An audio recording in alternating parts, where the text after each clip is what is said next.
Hi, everyone, and welcome into the Comics Lair. I'm your host, Nancy Northcott. The Comics Lair is sponsored by Heroes Convention and Heroes Aren't Hard to Find. Today's panel is about found family in comics and comics-related media. And we'll start by asking the panel to introduce themselves and tell you a little bit about themselves and their interest in comics. Bobby, you want to start? Hi, I'm Bobby Nash. I have been a longtime reader of comics since about the mid 70s, I guess, mid to late 70s.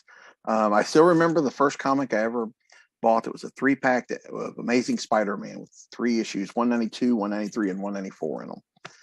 So I've been hooked ever since. I also write comics, which is very cool. Also, I love doing that. I also write novels and stuff, like you can see some of my book covers behind me, and just thrilled to be here to talk comics. Kyoko? Everyone, my name is Kyoko M. I am the author of Cinder and Bone science fiction series and the Black Parade urban fantasy series. As far as comics, I started, I think, when I was very small. Most of it was what my dad had. My dad is a big dork, just like I am. And so he had a nice little collection of comics. It was a mix of DC and some X-Men, a little bit of Silver Surfer. So I got to grow up reading those sort of things, like the death of Superman as well. So that's kind of where my background comes from. Okay, Dahlia? I'm Dahlia Rose. I'm USA Today bestselling author. I write multi-genres from cozy mysteries to romantic suspense. I'm originally through Europe, so comics have been a big deal for me, except that the ones you had like Asterix and Obelix and, Tintin, Groot, comics like that. And when I got to America, I really got into like the Marvel and DC, comics. Batman is one of my favorites, and we've got our little collection going in my office. I like to see new actual authors at conventions with their new comics and how they delve into their world, and it's really great. Scott? My name is Scott Larson. I am a comic book artist who has been self-publishing my own book called Visitations. Visitations is the history of Chicago as seen through the eyes of the residents of the city's oldest cemetery. I've been reading comic books as long as I can remember. And the first issue I ever got was a Batman issue when I was 4 years old, and it was number 274. I don't have that original comic, but I do have one that I bought probably about 20 years ago, a copy of that. And I am a very big Spider-Man fan. I, at one point, owned every issue of Amazing Spider-Man, and I'm well on my way to re-owning every issue of Amazing Spider-Man. Kristen? Hi, my name is Kristen Geaman. I don't write any comics sort of things. In my real job, I'm a historian, so I have to write about the real world. I first got into comics when I was a kid through my dad's comics. He was a big Batman fan. And then I didn't read it for a while, and I got back in when I was in grad school, and I needed something that was not as serious and was happier and more fun. So that was when I got back into comics, and then I've been like trying to make up for lost time ever since. Jim?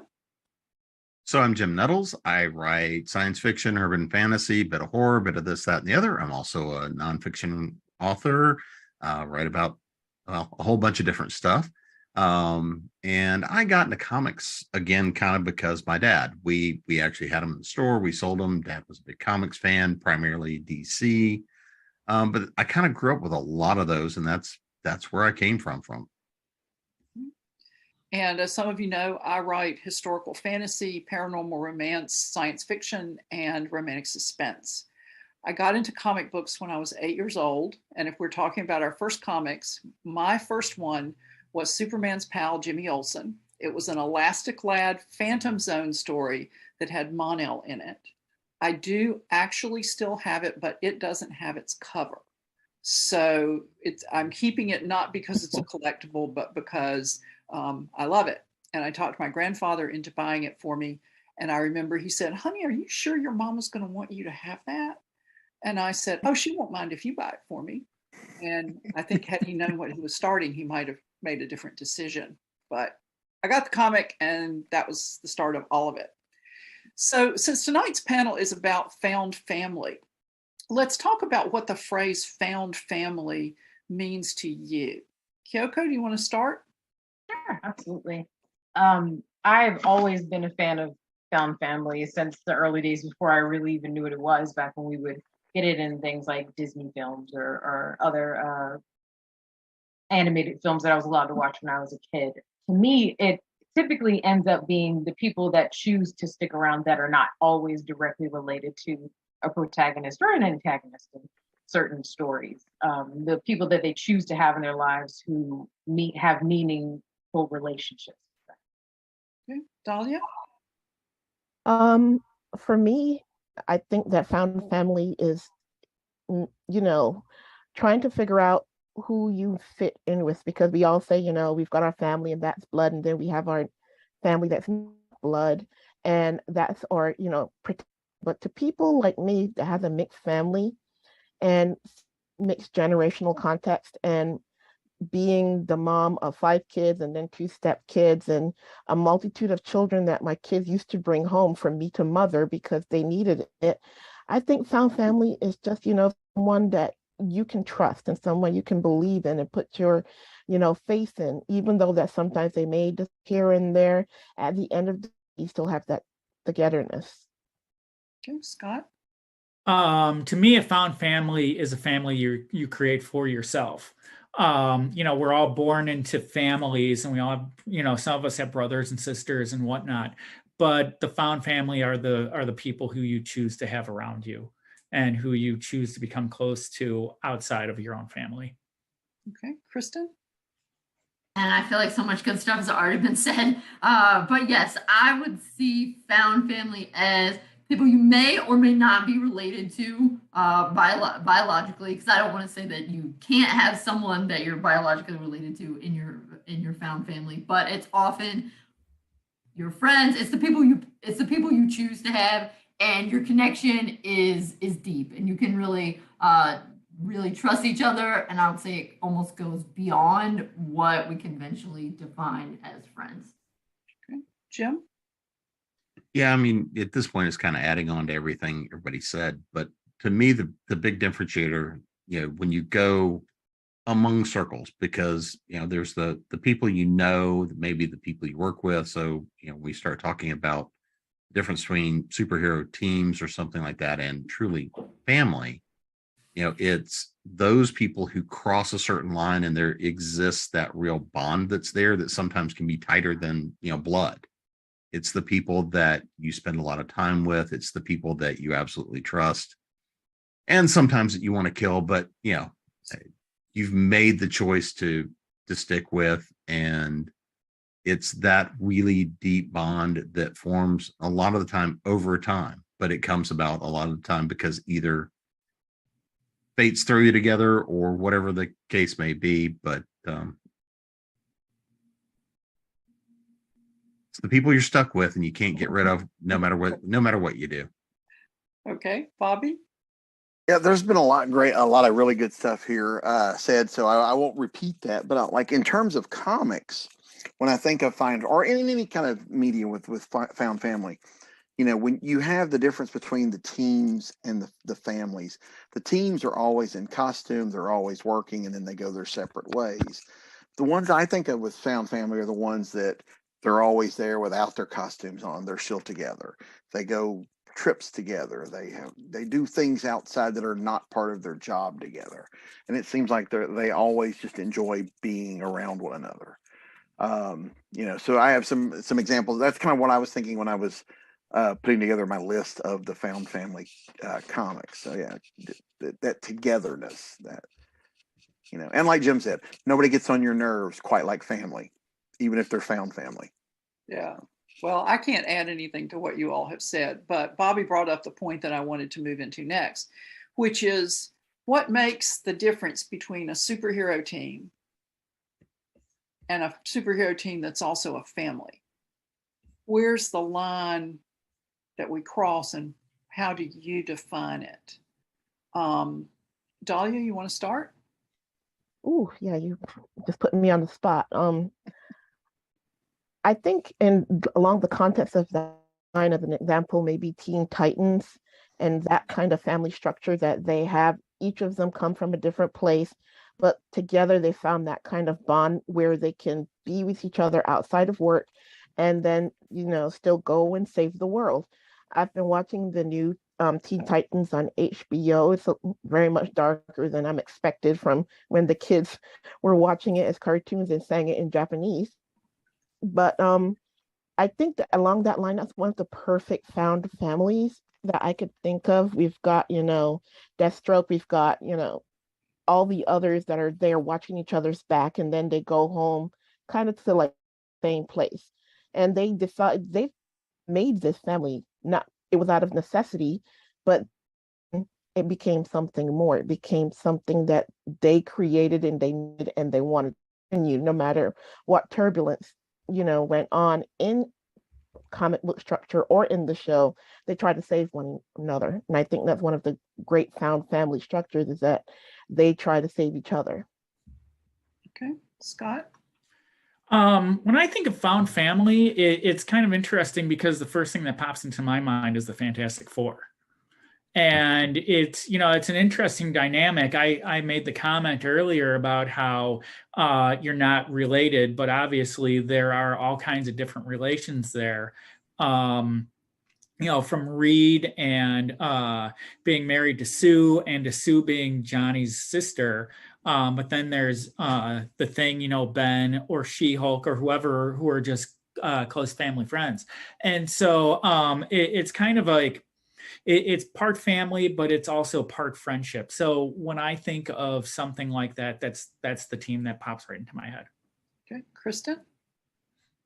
Yeah, I kind of building a bit off what Dahlia said when you posed that question. What's the difference, thinking about between a found family and a superhero team? Immediately, it made me think of Teen Titans / New Teen Titans in the comics versus the Justice League. And so I felt, yes, that the various iterations of the Teen Titans, some more than others, but they tend to hang out more with each other outside of saving the world, and also when they're not in costume, and they generally seem to like each other and do not work related, if you will, activities with each other, whereas the Justice League feels overall more like coworkers. I know some of the Justice League people are very close, but at least from what I've read, which is admittedly not everything, with the Justice League, they are more of a group of close coworkers than a family. So I feel like in when you're dealing with alter egos wanting to hang out with people in both versions of themselves. Okay, Jim. So I'm gonna go a little off here, because I'm going to say that there's one film as of late that really kind of shows the difference between them. That's Deadpool 2. So when you look, you have he and Vanessa are building the relationship. Spoilers, she dies. So he becomes a little unhinged. And, then it becomes a matter of, who does he go to? I mean, because there's the long-standing love-hate relationship between X-Men, Deadpool, X-Men, parts of the X-Men trying to bring him in, make him part of the family because they want to rescue the orphans. But instead he goes off to go create his own X-Force, which they immediately died. But it was I went and assembled a team of my own to go play with my own toys. Let's all go charging into battle, and oops. That's kind of creating your team. That's not necessarily taking good care of them, but that's neither here nor there. But at the end of the day, there's still those relationships. I mean, you look at the different people that are closest to him in that current iteration of the film. You see people that care about somebody who no one should actually care about, but they recognize who's underneath. And there's definitively very dysfunctional relationships, but you get to see in that one film the family that's chosen, the family that you regret you chose, and the team that really regrets having been chosen. But I thought that just kind of plays with it in a very twisted way. Okay, Bobby.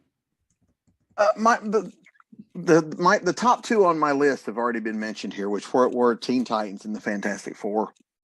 because the Teen Titans were the ones I was talking about. You would often see them go have barbecues together, or they go camping together, or they're playing baseball together, or stuff like that. Excuse me. With the Fantastic Four, like Scott was saying, you got all these the others like the Thing and She-Hulk, but it's Uncle Ben and Aunt Jen. There's that family. I mean, they act like a family. The way Ben and Johnny fight. That's siblings fighting.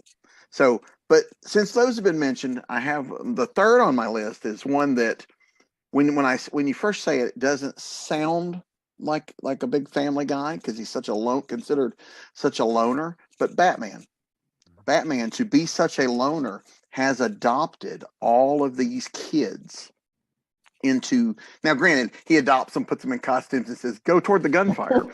but he has taken in all of these kids and teenagers and given them a safe place to train, to learn, to work.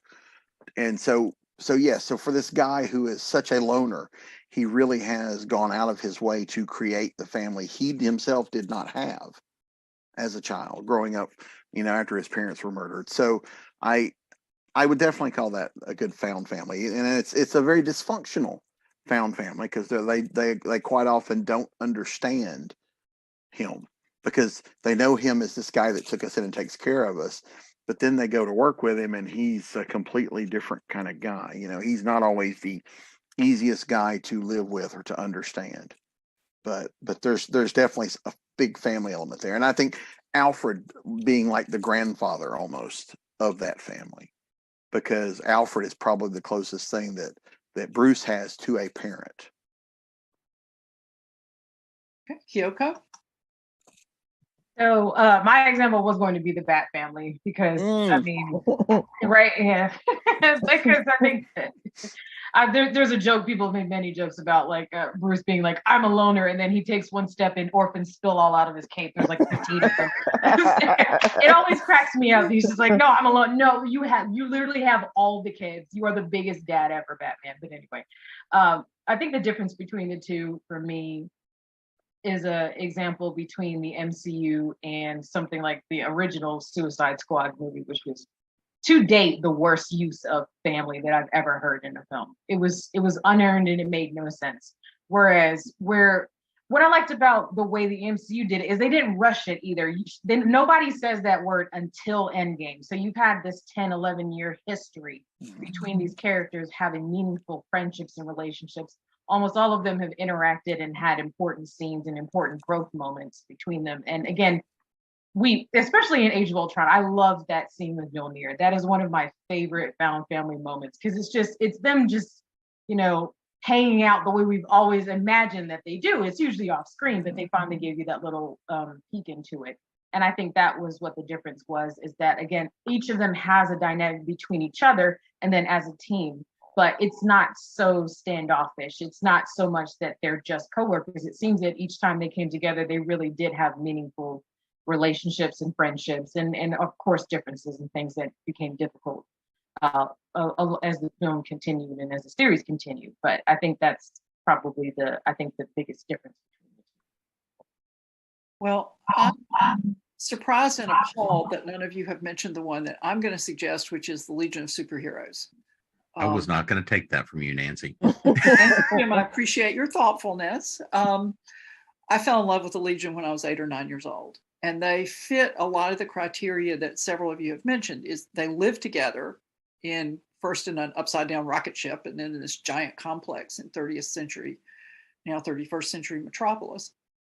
Every once in a while, we get scenes of them going out to do stuff, although the writers have to be careful because there's so many of them. The number was capped at 24 at one point. And they're all there's so many of them, if they're not in costume and they don't have their logos on their chests and they're calling each other by their first names, usually there's a little narration box, whatever they call those, up in the corner, so that you know that these are actually the Legionnaires and they're out having a fun time.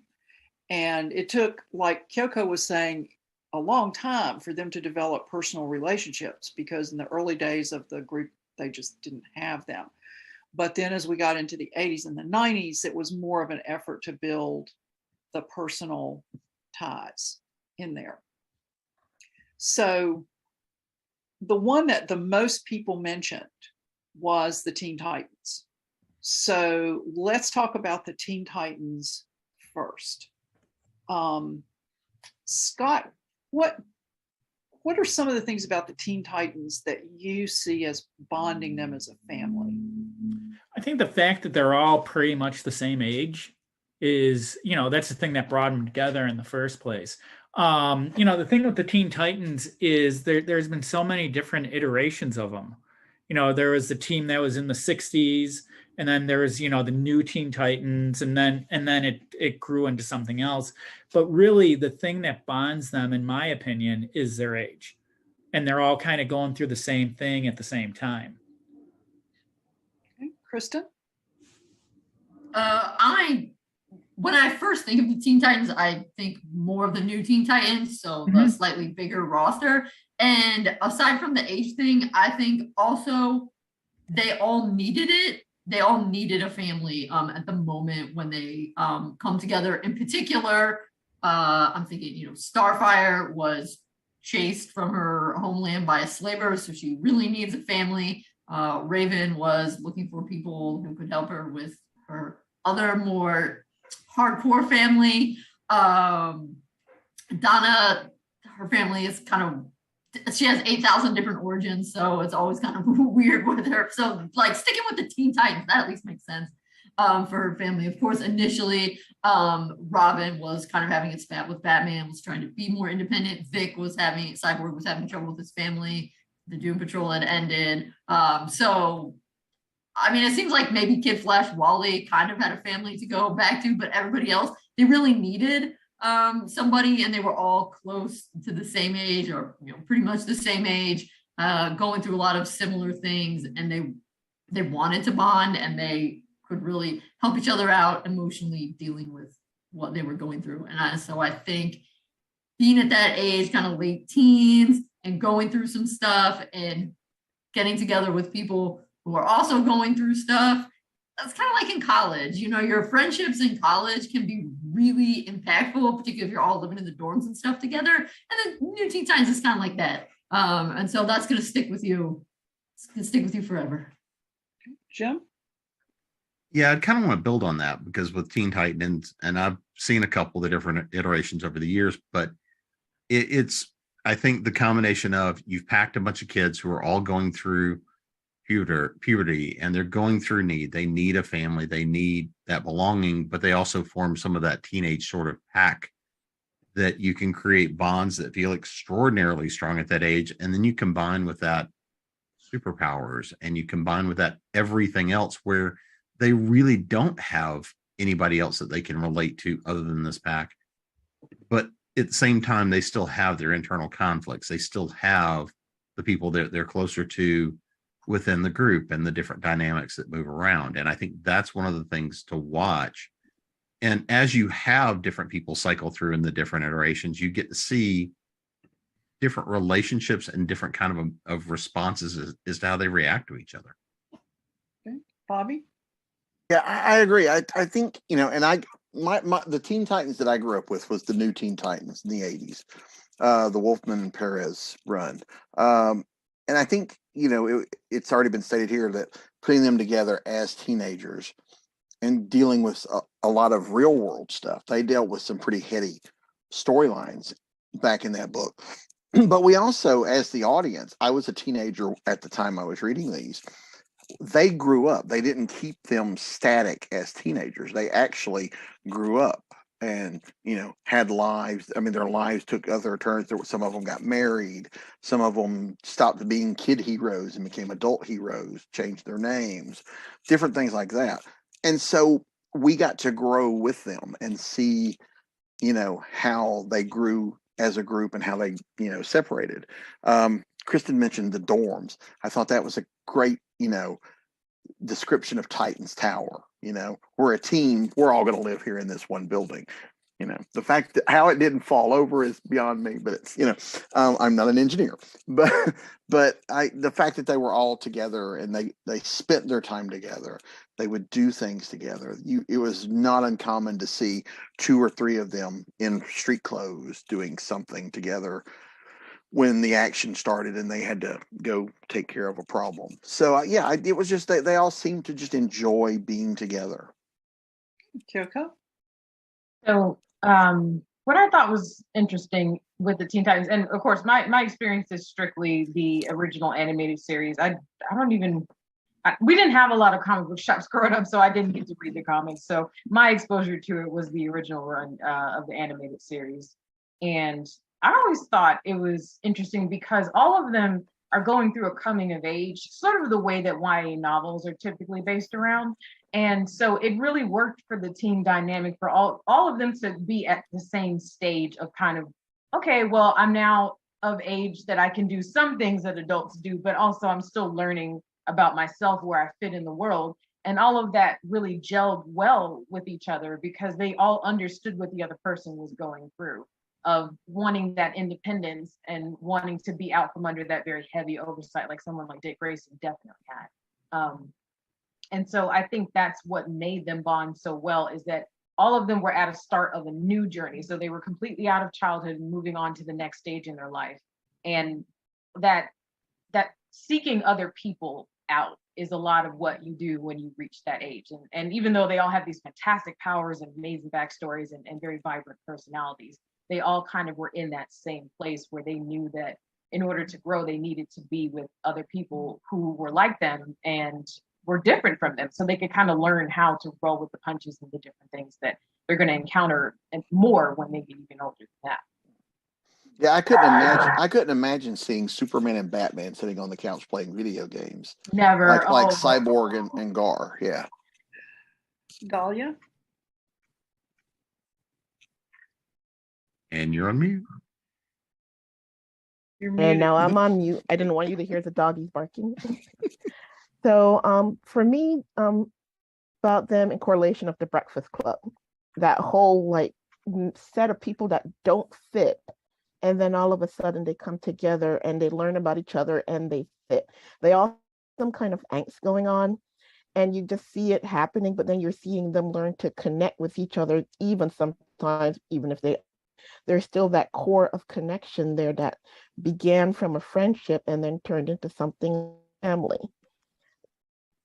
So I think that was really part of the whole foundation of how I think about the Titans and how they work. Yeah. Well, one of my favorite episodes of the Teen Titans current show is season 1, episode 8, Donna Troy, because I thought they so perfectly showcased the friendship between Donna and Dick. For non-Nightwing fans, Dick would be Dick Grayson, Nightwing, because they showed them as kids when Wonder Woman would come to conduct some kind of JLA business with Batman, and they would hang out together. And the actors did a good job of really selling that. And there's a couple of panels in the Outsiders comic book, which was a team that featured Roy Harper, who was then being called Arsenal instead of Speedy, and Nightwing. And Arsenal takes Nightwing to task because he says, you're holding yourself too aloof. In the Titans, we built a family. And yeah, Donna died and that didn't work out so well for us, but this is a team and the team still needs you, even if it doesn't need you the way the family needs you. And that's kind of always stuck with me, that and the fact that it was Nightwing that Roy went to find his daughter. And I realize that has been retconned, but that's okay.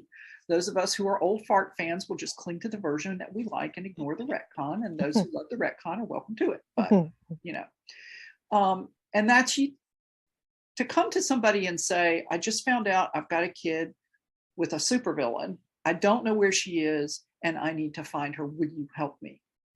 You've got to trust somebody an awful lot to take that step, to bear your personal business that way. And just, I think it was Dahlia who mentioned Donna Troy's somewhat confusing origin. I went to the Titans panel at Dragon Con, and Curran Walters and Connor Leslie were talking about preparation for their roles.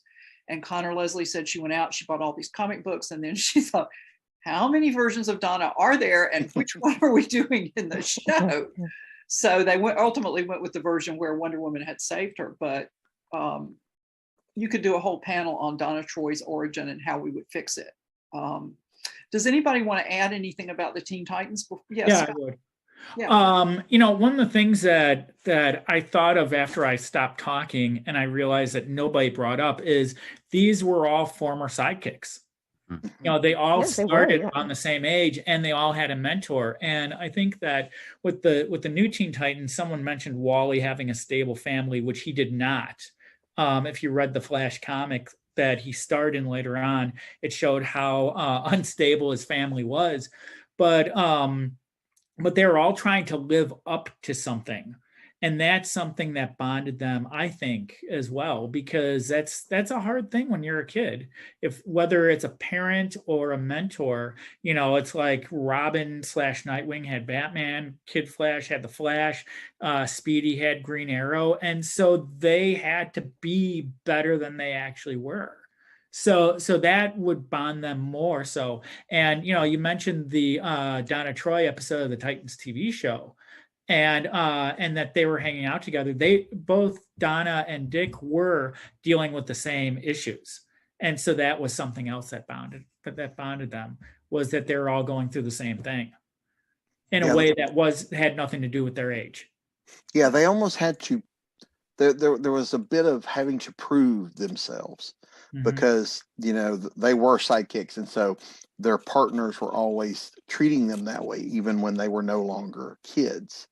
There's a great crossover in the early New Teen Titans book where the Justice League shows up and just starts bossing the kids around.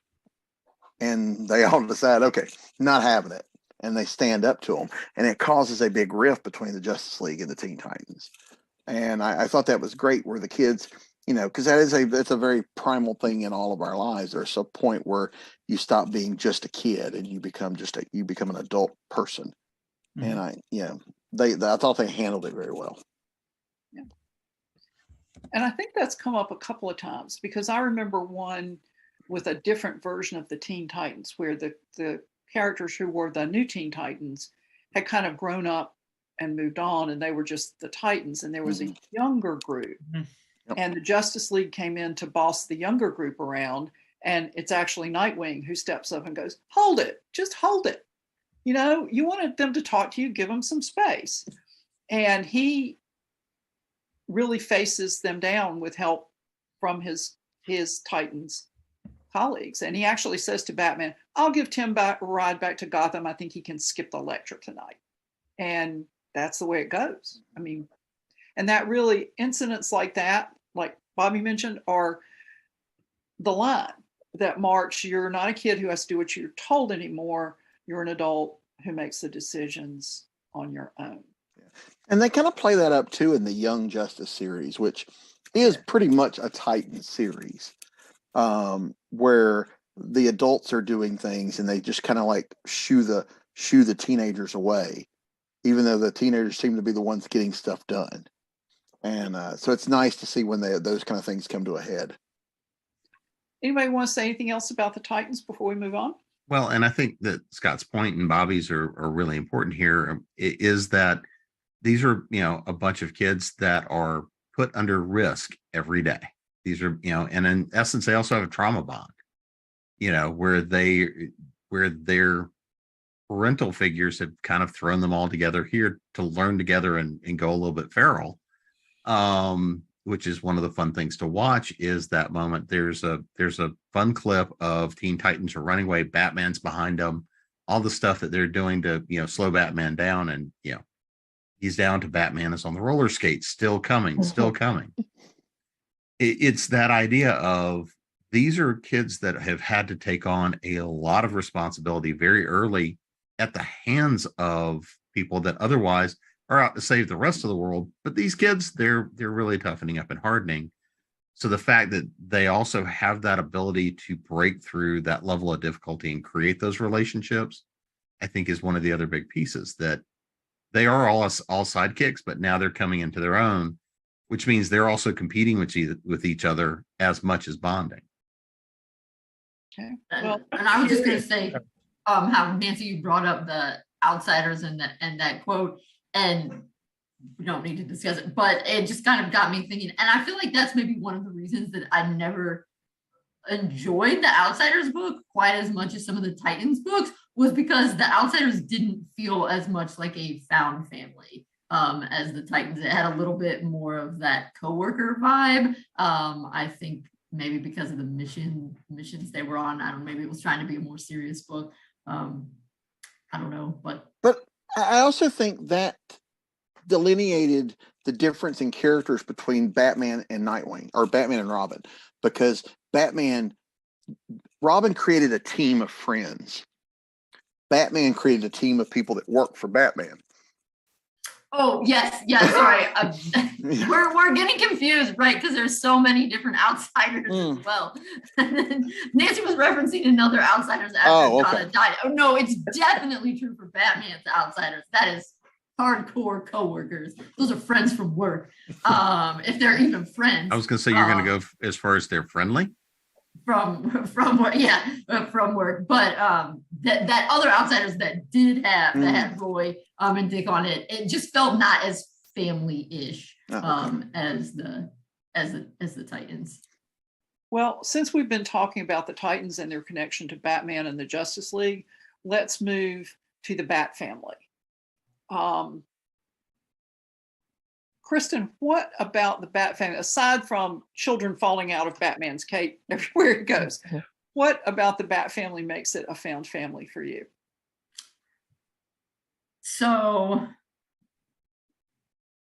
I think I like to kind of think that Bruce Wayne Batman has kind of built two families. He kind of has his Bruce Wayne family and he has his Bat family, because sometimes, and it depends on the writer, some people seem to be not as popping up as much in their outside of their suits. But aside from all the adoptions and stuff, it's the trust, which is very, very difficult for Batman to place in people. It's the trust that he has and the reliance that he places on these other people. I think that in his willingness to let them help him, that's a big step for him. But taking Batman out of the equation, because all the other people are family too. They're not just family in relation to Batman. I think you get some really good sibling vibes with the Robins and the Batgirls. Okay, Jim?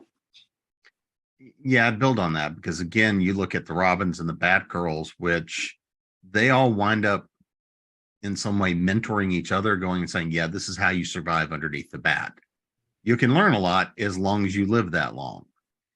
But then you look at other incarnations of Batman where it's also where you kind of put some of the Robins aside, and you look at the relationships then between, say, Catwoman, the various iterations there, and Stalkerish.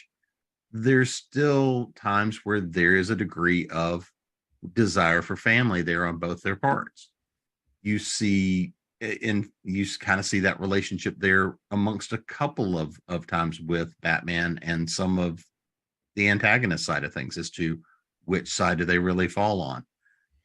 But yeah, I mean, it's kind of hard to ignore Bat Daddy coming through with the Bat credit card, and adopting as many orphans as he possibly can. I kept waiting for the day that you were just going to see, and I just went blank, but an entire army of Robins, all dressed in, not quite alike, but coming along behind the Bat to come and say, with all their daddy issues. But it's kind of hard to ignore the fact of him as a paternal figure, and still having Alfred to be the one that comes in and checks that. Well, Alfred died. Yeah, I know. Yeah. And that we could do a whole thing on that too. Bobby, what do you think about the Bat family? I think it's interesting. Like I said, it's a big dynamic, because we do have this guy that is painted as a loner so much, which is weird because he's a loner, but he's a member of the Justice League. He's a member of the Outsiders at one time. He's in all these different places. He teams up with Superman regularly. And so because he's so popular, he's everywhere. I do love the fact that I think the kids humanize Bruce a little bit. because it wouldn't take much for Bruce to become a villain. He is so deep into his mission that it wouldn't take much for him to like step over that line. I think having all of these kids help with that, you know, and keep him kind of grounded, and Alfred as well, you know, because Alfred doesn't take any crap, you know, off of Bruce. And I think that helps with the kids. And then you got the different layers of kids too, because even though, you know, Batman is like the top of the pyramid, really it's Nightwing and Tim Drake, Robin, and Barbara, Batgirl, who kind of also watch over the younger ones that are coming up. So there's kind of like this older sibling, younger sibling, and they're all just kind of, you know, looking out for each other. And because some of my favorite scenes have been where it's not the superhero stuff, it's seeing the family, like we've got to go to some gala black tie thing, and Bruce is, you know, they're helping the kids, you know, like Damien tie his tie because he's never had to tie one. Things like that. And I like that. I think that makes because it's easy for Batman to feel like just a fighting machine. And I think those type of scenes kind of humanize him in a way that I enjoy. Kyoko? So I've always been a very, very hardcore Bat Family person, just because I grew up on Batman the Animated Series, Batman Beyond, and Justice League Unlimited. And I think that when I think about the Bat Family, I think the stuff that works is that he always sees a piece of himself in each of them. And they can kind of see in reverse that he's a very difficult taskmaster and a very big authority figure. But at the end of the day, it's still very apparent to them about how much he cares. There's an episode called Robin's Reckoning, where he finds out that Tony Zuko's still alive. And so, of course, obviously, Robin goes on like, I'm going to go kill him spree, which, I mean, after what he did, you don't blame him. And then he finally gets to the moment where he has the opportunity to do it and chooses not to. And, you know, he's been avoiding Bruce this entire time. And Bruce explains to him, I wasn't following you to stop you. I just wanted to make sure he was not going to take you away from me. And that was such a powerful moment of just, because Robin didn't understand. He thought that, oh, well, you know, you and your rigid rules, I'm not supposed to kill, that kind of thing. And in reality, it was about him being afraid of Tony killing Robin like he did his family. And I think that's really what draws me to the Bat Family at the end of the day, is that, again, he always has his strict rules and the difficult things that they have to deal with when they're dealing with him. But it's always apparent how much he cares and how much he invests in each one of them. And they're not tools to you know, for his crusade. He always, you know, makes sure that they know how much they matter to him. And I think that's really what I was like. And even in moving forward, it gets kind of bitter, but Batman Beyond is similar of how Terry was able to kind of get through to his old crotchety man mentality, and he warms up to him a lot. They really become this great, wonderful dynamic later on in that show. So. Dahlia? For Batman, I think that he was thrust into fatherhood, something that he didn't want, but something that he actually more than likely needed. Losing his parents so early and so young in life, and then he only had to look up to Alfred, who takes care of him. When he takes on, you know, his Bat kids, as he called them, since he's Bat Daddy. But when he takes them on, it's like he doesn't want to be a father, but yet he does. He doesn't want to care for them, but yet he does. And it all stems back to, you know, watching his parents being killed and everything, and having that dynamic with his father. And he's still struggling with this whole I'm an island unto myself thing, but he can't resist the kids and can't resist helping them, because he knew he actually had the trauma that they've had. Kind of, they've all grown up with some kind of trauma, and he had it the worst because he spent 70 years fighting the Joker so far. And it's just a matter of how some people are just thrust into, you know, some are thrust into being superheroes. He was thrust into being a father. Scott? You know, it's really interesting, the whole Batman family concept. When I was growing up, when I was real little, they had two different books. DC was publishing two different books. One was Batman Family, and the other one was Superman Family. And I was drawn towards Batman Family. At this point, it was Dick Grayson, Robin, and Barbara Gordon Batgirl, and then whoever they happened to throw in. There was like Alfred stories in there and a bunch of reprints and things like that. But from the beginning, that group has been more of a real family than something like a Superman family where it's a bunch of aliens. And I think a lot of it is because, and especially going back to the early days, the characters chose to be there. You know, Barbara Gordon chose to become Batgirl. You know, it wasn't thrust upon her; she chose it. And to a certain degree, you know, Dick Grayson could have walked away from it any time as well. And I'm talking about the early days. I'm not necessarily talking about what came after 1986. But from the beginning, that it was that aspect that always attracted me to them, is because they chose it, even though, you know, now it's like, well, he chose them and he was manipulating them and all this business. I think that at the core, that's not necessarily true, because Dick Grayson still goes back, you know, and he can't help it because he loves Bruce. When Jason Todd died, originally, there was that whole, you know, after Death in the Family, there was a 4-issue miniseries, or it was within the Batman series, and I can't remember. It was Batman Year 3, and it was written by Marv Wolfman, and he really dealt with this back and forth between Bruce and Dick, and they touched on that on the Titans TV show a little bit.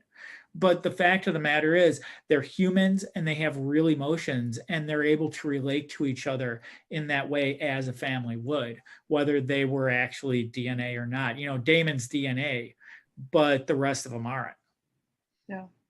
Well, and there's somebody posted on Twitter this week. It's a page from a Peter Tomasi story, where Dick goes to Crime Alley to honor the Waynes in Bruce's place. And there's a lovely little sequence where Dick sees Bruce in his mind kneeling in the alley in the blood of his parents, but he also sees himself kneeling by his parents' bodies in the ring at the circus.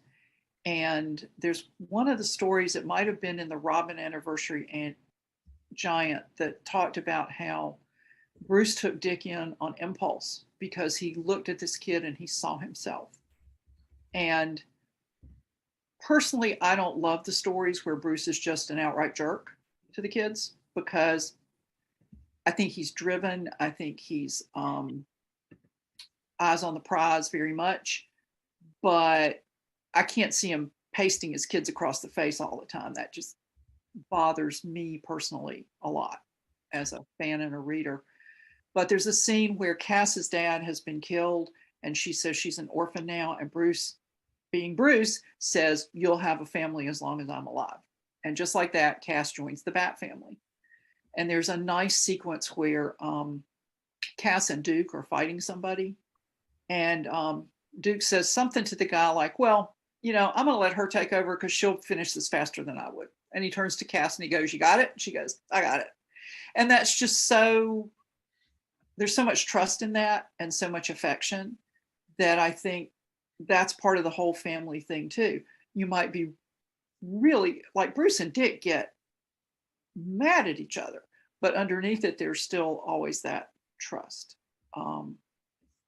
Does anybody else want to say anything about the Bat family before we move on to the Fantastic Four? There's one other idea I've always wondered about that everybody looks at me when I'm nuts when I say this, but it is almost the idea that the Joker is the younger brother to the Bat trying to find the way to impress him. It's the dysfunctional younger brother. And and Bruce's reaction to it, because if you watch, the reaction between the two of those is always much more magnified than a lot of the Bat's other antagonists, where it's like, all right, we're going to go for the Bat. We're going to go for the Bat. Where with the Joker, it is so typically so very personal. And I know exactly where to hit you. You know exactly where to hit me. And it's that Joker gets off on the fact of he can get under the Bat's skin. And at the same time, the fact that Batman has that ability, and there's a dysfunctional family relationship there as well that I think strikes me much more than a lot of the others. I don't know if I would label it brother, but that does make sense to me, because that was one of the points that I thought really was excellent in Return of the Joker, the Batman Beyond film, where Terry brings that up to the Joker. He was like, "You've always been trying to make him laugh, and you're pathetic." And he straight breaks the Joker, which I don't think up until that point in the animated series, Batman had ever done that before. Like Joker goes off the deep end when this is pointed out to him of like, you have this obsession of in your mind, you think you're going to somehow make him laugh and you can't do it. And that's why you are obsessed and you won't let it go. And he just completely cracks apart. I always found that very fascinating. I thought it was an excellent point for them to bring up and a very unique thing for Terry to do because Terry's a smart ass, doesn't care. Yeah. He just said it. But I love the line in there where Terry says, "This is why you can't win." He has no sense of humor. Yep. He doesn't. I mean, we know he does, but obviously the Joker does not. So I was impressed with that. I thought it was an excellent element to bring up in that story. Anybody else? I don't have anything about the Joker. That's an interesting thought. I'll think about it. But I always think that maybe it was Bobby talking about him being a father and recreating the family that he lost. I always think that's more important than the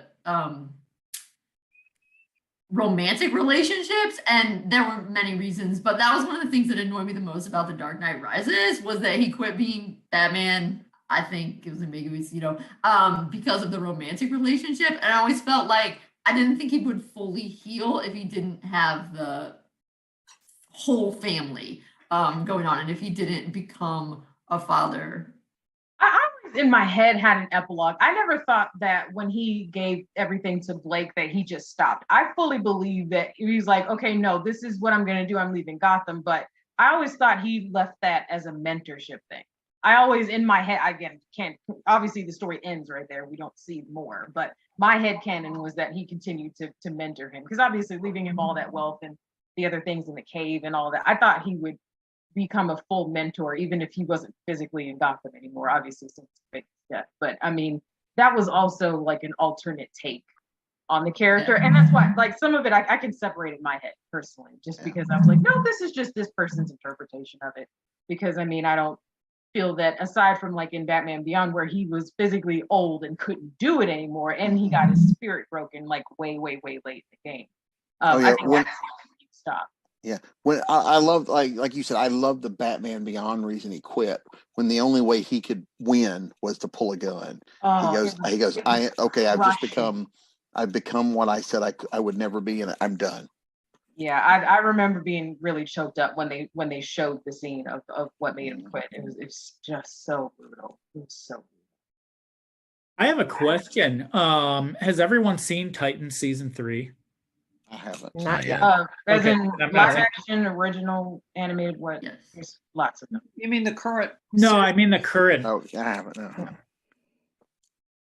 Then I'm not going to say anything. I have, but it sounds like we're the minority. Spoilers. Yeah, I've seen it too, but we can come back and do that after season 4 runs. Because if people haven't seen season 3 by the time season 4 runs, well, they kind of assume that risk. And you know where I was going with that question. I'm assuming. I'm not sure I do, but okay. We'll talk later. Yeah. So Fantastic Four, Jim, we've come around to you. What makes the Fantastic Four a found family for you? Well, and that was probably my first real found family series was Fantastic Four comic books. And I think it might have been Bobby earlier.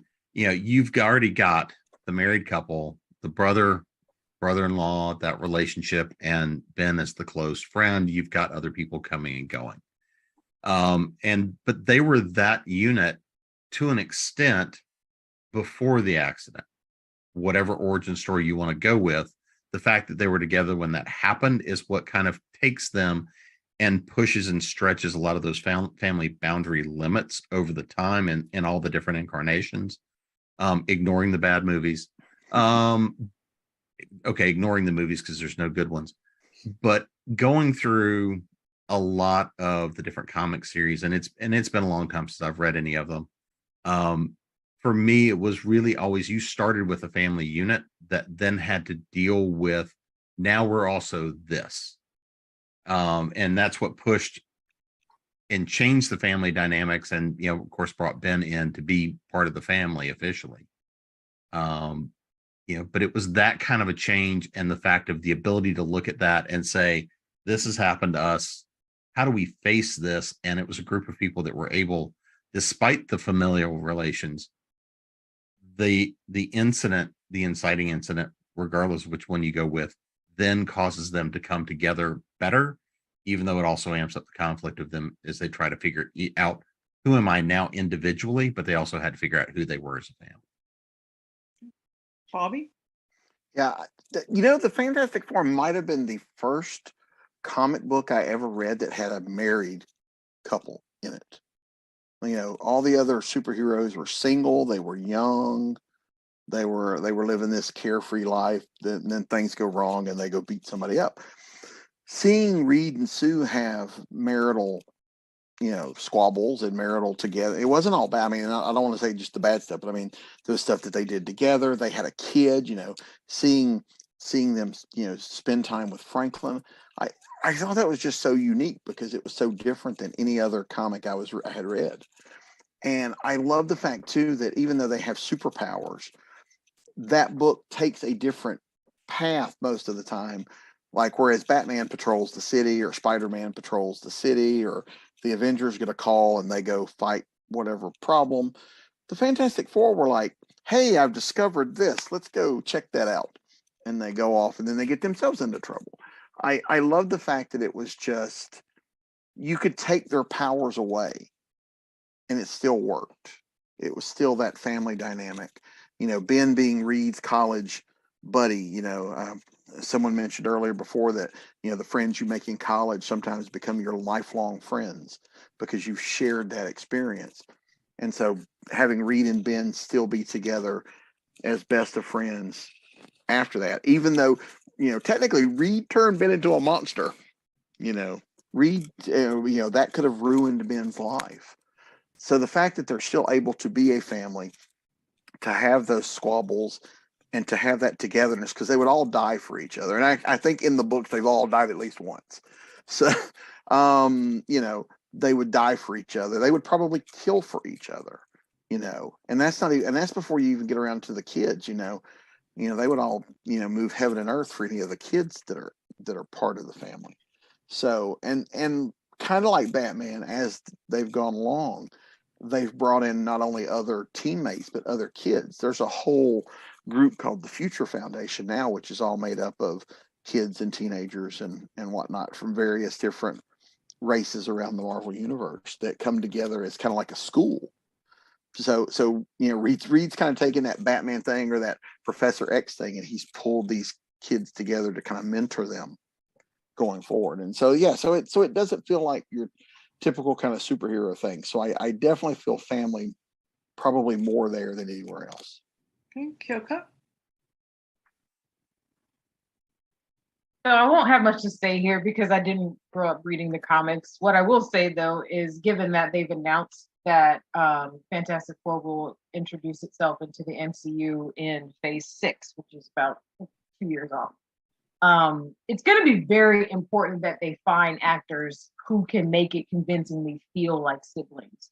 I think some of the stronger sibling relationships in the MCU have been like Thor and Loki and T'Challa and Shuri. So we got that there, but it'll be, and that's what I think is a good example. Probably Black Panther's family. So T'Challa and Shuri and their mother, and even in just the brief scene we saw with him and T'Chaka in Civil War, and then again in Black Panther, I think that they've shown it can be done really well if you write a super family, and they need to integrate that. Given that, unfortunately, the Fantastic Four have had a horrible run in movies. All of them have been bad. I mean, the one in the 70s, the one in the 2000s, and then the reboot, awful, just awful. Not one of them is just even remotely representative of what that family can be. So it's going to be very important that they cast them very well and they understand that it's going to be a challenge to make them feel like a family. But it can be done. We've seen that we can have those really great relationships and survive, the superhero shenanigans. So that's what I have to say about it. Dahlia? I miss Kyoko. your name. Can you pronounce it so I don't mispronounce it? Kyoko, I'm sorry, I didn't want to mispronounce it and offend. But I am not a Fantastic Four fan. Maybe it's because of the movies. I've seen the comics, I can read the comics, but the movies were abhorrent. I think that the casting was so wrong, so very wrong, both in all the times they've done it.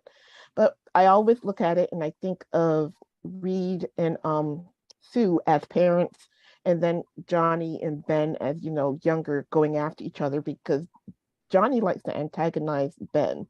And I don't know why it's his favorite game, but he does. And then to the point that Ben is ready to rage out. And then Sue and Reed have to be the calming force in between them.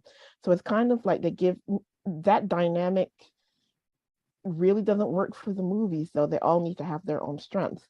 But when you're reading it or you see the old, the old shows about it or the old movies, you get a sense of mother, father, and two boys, and then they have to have the go-between to keep them from killing each other. And it wasn't really it really doesn't appeal to me comic wise or show wise, because they seem like if they were just at odds with each other, like not like a family at odds. I'm probably rambling here, but yeah, that's what I got. Okay, Scott. It's really interesting because I'm the one who brought up the Fantastic Four. But I think one of the issues that that some of the comics have had, and definitely the movies, isn't trying to make them. It isn't the fact that they weren't trying to make them a family. They were trying too hard to make them a family, and they were making them into a sitcom, which didn't work because that's not what the Fantastic Four is. The Fantastic Four is an adventure book. It's got some elements of comedy. It's got a lot of different things. But for a book that was really trend setting in so many different ways to the comic book, to comic book history, that was the book that introduced the squabbling, that introduced real feelings, that introduced, and so I think that, that it's obvious that Reed and Sue are the parents and Johnny and Ben are the kids. And that's just, it's there. There's no getting around it. However, I think that sometimes there's too much focus put on the family and you forget who these characters are supposed to be. We don't see enough of Reed being a scientist in the movies. When he was goofy, whatever that's supposed to mean. And a lot of the comics writers, the more modern comics writers have done that. Even in the good runs of the book, they've done it. And I think that it really takes a deep exploration to who the characters are as individuals before you can start cramming them together as family. Okay, Kristen? I got nothing. I don't know enough about the Fantastic Four to evaluate, but everybody said good stuff. Jim? Well, because I kind of started off on Fantastic Four as well, but I mean, again, just sort of looking at the family and that idea, and I think Scott's exactly right, is that a lot of the time they branded it as the first family of comics, and that idea really still resonates through. But again, it's and looking at how they approached the science, the adventures and things like that, because it really was a very different story in that way, because it was about the family and it was more often about what's the science, what's being done, what's being investigated. It was a little bit more of an intellectual exercise before then they went ahead and got into the mayhem. It's kind of the old saying of, I don't need to look for trouble, it's going to find me. They went looking for the trouble, and usually it was because, experiment gone awry. But to me, again, they were the first family of comics. Okay. One thing I wanted to jump in very quickly before we end is I felt like that. So the second time they did it with the Chris Evans one and Michael Chiklis, it felt like they were trying to emulate the first Spider-Man, like the Raimi Spider-Man, because it had all these really great beats that it would hit where it built up that relationship between Uncle Ben and Aunt May and Peter. And so by the time you knew what the inevitable was coming, you really felt awful. But I think that they kept looking at it and trying to do superficial things that they thought would hit with that Fantastic Four. Like they had all these like little comedy bits and the bickering and all that, but you're right, they just kind of throw it in there. You absolutely don't get to learn about them separately and then see them come together. It's just, it's there, and none of it was earned. And so I think it just comes across as really hollow. That's what I noticed a lot about that first one. Now, hollow is a really good word for that, though, because it's just like, even Reed, he's supposed to be the matriarch and he's supposed to be the superhero, and he just comes off as so, like Steven said, goofy. I'm like, he's supposed to be fighting Dr. Doom. Why does he seem goofy? And if you start favoring the antagonist and Dr. Doom, I kind of like him better than I like Reed. Yeah, and having grown up reading the Fantastic Four, it's like I don't recognize it in Reed because he's not a goofy guy. Mm-hmm. He's a very intellectual. Arguably, he's kind of a prick. Yeah, I mean, he's depending on what story it is. He gets very because as a character, he tends to get very tunnel visioned into whatever he's doing, and he's a scientist. To the point that yes, he ignores the wife, he ignores the kid, he ignores. Or he's short with people. Like you said, he's not overly friendly. He's not overly outgoing. For the most part, there are times, I think obviously since Franklin's been around, they've softened him a little bit. Some of my favorite little side scenes in some of the Fantastic Four comics has been where Reed will spend time with Franklin. Usually it's putting him to bed and telling him bedtime stories, but he's using his fingers, because he can change shape, and he's making the characters, with his finger, with his hand, or whatever story he's telling. And that's a side of Reed that no one outside of the readers or the family sees, because he's a very cold, calculating person. Reed is the brains of the operation. Sue is the heart of the family. Johnny is the exuberance of youth, and Ben is the soul of the family. I think Ben is the thing that kind of keeps it all together. Ben and Sue really are the thing that ties them all together and keeps them from going off the rails. Well, this is a great discussion, and I hate to cut it off, but we're coming up on time, and we haven't even gotten to the Avengers, but we could do a whole panel about the Avengers as a found family with all those movies. So let's go around one more time and tell people where they can find information about you. If you have an upcoming or recent release that you want to mention, please feel free to do that. And Bobby, we'll start with you. Okay. You can find me at bobbynash.com is my website. I'm all over social media. I'm author Bobby Nash on Facebook, Bobby Nash on Twitter, Bobby Nash Writes on Instagram. I have a Patreon page, websites. I'm everywhere. Just you can find me. I'm always writing. Like I said, this year I have several comics in production, so I'm very excited about that. But you can keep up with all that on my sites. Okay, Kyoko. So you can find everything I have at shewhowritesmonsters.com. My most recent book came out in April. It's called Applause and Inferno. That's it right there. It's our big scary Baba Yaga dragon right there. And I've got an upcoming anthology called Farther Reefs, and that'll be out in the fall. I've also just recently been featured in Terminus 2 by Milton J. Davis, and that's a science fiction fantasy anthology. I encourage everybody to go get it. It's wonderful. It's full of great stories. And you have the coolest website name ever. Thank you. Dahlia? You can find me at www.dahliaroseunscripted.com.